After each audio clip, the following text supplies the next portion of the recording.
Welcome back to Elden Ring. In this video we're going to be taking a look at an early game rune farm, and this one's absolutely crazy because of what happens in this rune farm. It's not your typical boulder, dragon kill or anything like that. This is actually going to be trolling a bunch of giants. It's going to be very helpful for those of you that are a really low level. I'm currently level 40 on this character, but you don't even have to earn one level to be able to do this.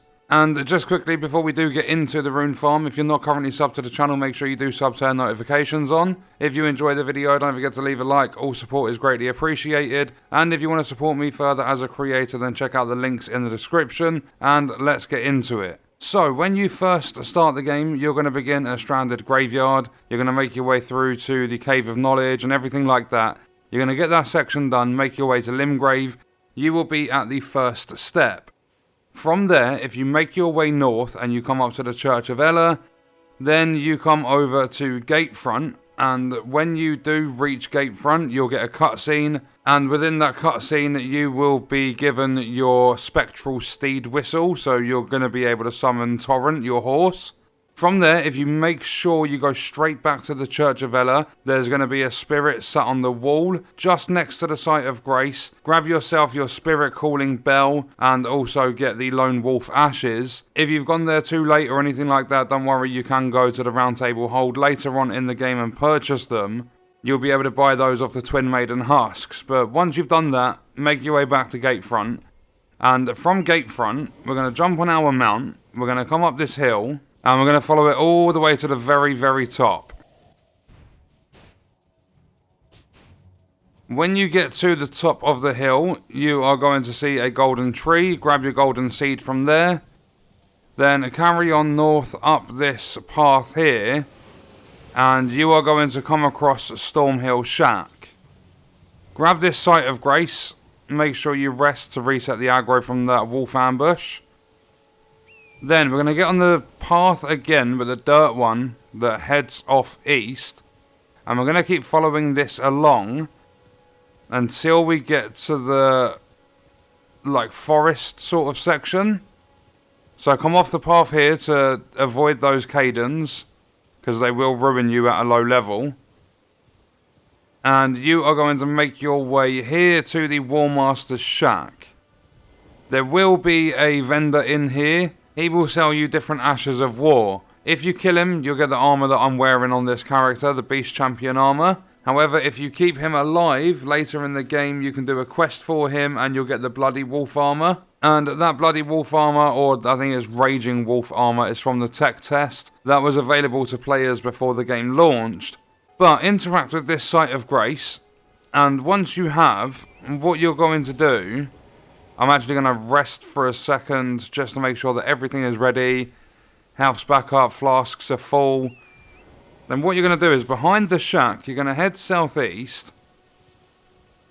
And you're going to see 5 giants in this area. So we have one here. I'm going to grab all their aggro. So that's 1. This is 2. And then over here, you've got this one sitting down, which is 3. Then you've got those 2 off to the right, which is 4 and 5. So there are 5 giants in this area. And providing we are careful and we don't get knocked off our mount, we're going to grab the aggro of all of them. We're going to make sure they follow us all the way back to here. And we are going to run rings around them, literally. Because, as you'll see, when they hit the ground and everything, they actually damage each other. They damage you as well, so be careful. As you're going past as well, you can get sneaky hits if you're able to actually land them. So it makes it easier. Also, they will down themselves. But you're going to use these 5 giants, keep running rings around them until they get themselves low and you can finish them off. And each one of these is going to award you 1,000 runes. So right now at level 40, it's going to be about 10,000 per level. So if I do this twice, I'm going to be able to level up. And yeah, it's going to take you a little while, but it's the earliest rune farm you can kind of do. But you have to be really, really careful with these, because they will eventually get to the point of being that annoyed. Like right now, they pull their swords out and they start going crazy. So you do have to try and bring the numbers down a little bit, because they'll start doing some crazy attacks. But they will, as you can see, another one's just been down. They will hurt each other as well. And there we go. One of them's just been killed. I think that was a crit on another one. Yep. Oh no, he actually died. Whoa, look at that damage. I've downed that one for a crit. That one's been finished off. That one still keeps spitting at me.